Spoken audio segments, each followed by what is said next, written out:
السلام عليكم ورحمة الله تعالى وبركاته. مرحبا بالجميع في القناة. اليوم بغيت نشارك معكم الحوت بهذه الطريقة، كيجي روعة في المذاق وكيجي سريع في التحضير. ان شاء الله غادي يعجبكم الا طبقتوه. بالنسبة للناس اللي ما كتبغيش القلي ديال الحوت، هذه الطريقة راه زوينة وسريعة. نتمنى منكم تتبعوا الفيديو من الاول حتى الاخير. بالنسبة شنو كنحتاج هنايا، تقريبا واحد شويه ديال القزبر ومعدنوس، الثومه، معلقه صغيره ديال الملح، معلقه صغيره ديال الكمون، معلقه صغيره ديال التحميره، ومعلقه صغيره ديال الخرقوم، وشويه ديال السودانيه حاره، ومعلقه كبيره ديال الطحين. وغادي نضيف عليها هنايا نص حامضه نعصر عليها.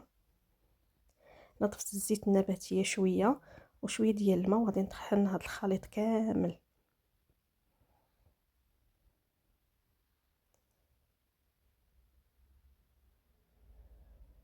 حتى كنحصلوا على هذا الخليط هذا كما كتشوفوا.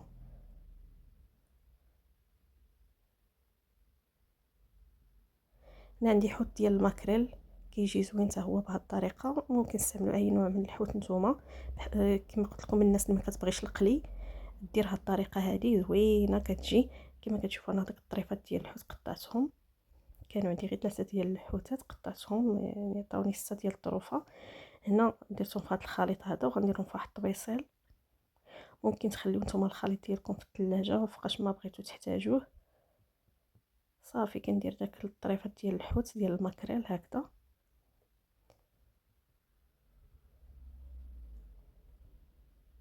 ولا كتخليوه في شي قابسه نتوما اللي بغيتو، ولا في نفس يعني الطحانه اللي طحنتو فيها كديروا كلشي كتخلطوه وتخليوه في الثلاجه حتى كتبغيو طيبوه ولا شي حاجه كتجبدوه. صافي هنا في واحد الصينيه ديال الفرن درت واحد شويه ديال الزيت النباتيه، وبقيت كندير هاد الحوتات هادو دغيا كيوجد بسرعه، راه ما كياخذش كاع الوقت.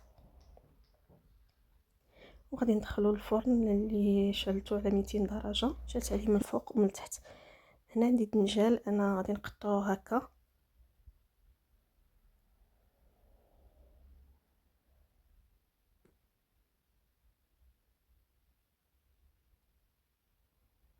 وغادي نشرطو من الداخل.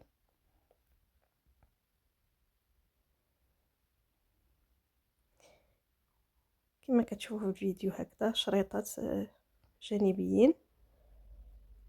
طريقه سهله وزوينه.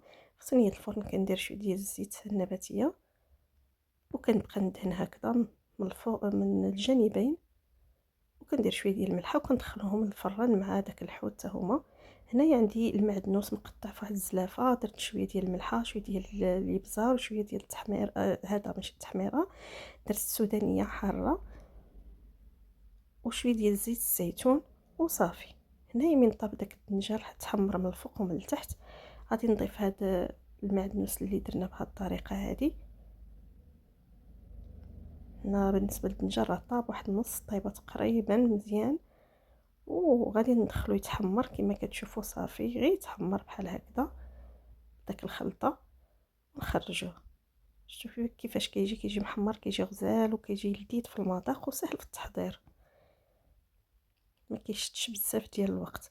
هنا الحوت صافي طاب حتى هو دغيا كيطيب. بالنسبه لهذا الدنجال والحوت راه دغيا كيطيب، كيجي محمر وكيجي شنو نقول لكم في المذاق يا سلام. صراحه الا جربتوه غادي يولي معتمد عندكم بلا ما تقليو ما والو، تبقى الريحه في الدار وداك الشيء. هاد الطريقه راها زوينه بزاف بزاف.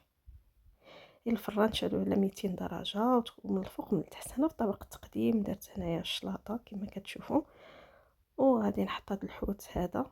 شوف كيفاش جا مكرمل وجا طايب مزيان ولذيذ في المذاق صراحه. وبالنسبه للدنجال حطيته حتى هو معاه كما كتشوفوا، حتى هو كما قلت لكم راه دغيا كيوجد، ماشي زعما شي وقت ولا شي حاجه، كيطيبوا في نفس الوقت. غير بالنسبه للخلطه سهله، يعني ما فيهاش شي حاجه، ولكن كيجي الحوت في المذاق شنو نقول لكم روعه في المذاق. ممكن ديروا على اي نوع من الحوت هاد الخلطه هذه، راه ساهل.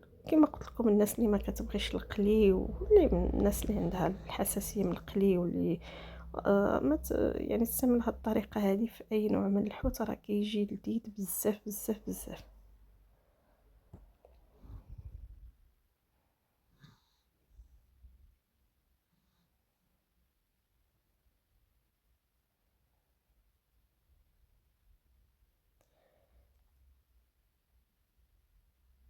وحتى الدنجال باش نقول لكم بهاد الطريقه سريعه، يعني ما كياخدش بزاف ديال الوقت وكيجي مذاقو شنو نقول لكم روعه روعه صراحه.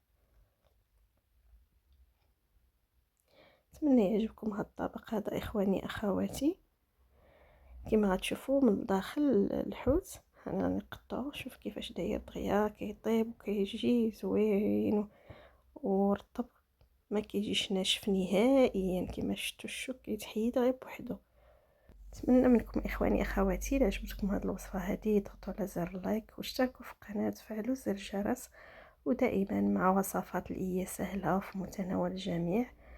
وتبارك الله عليكم وتحياتي لكم، ان شاء الله نتلاقاو ان شاء الله في فيديو جديد.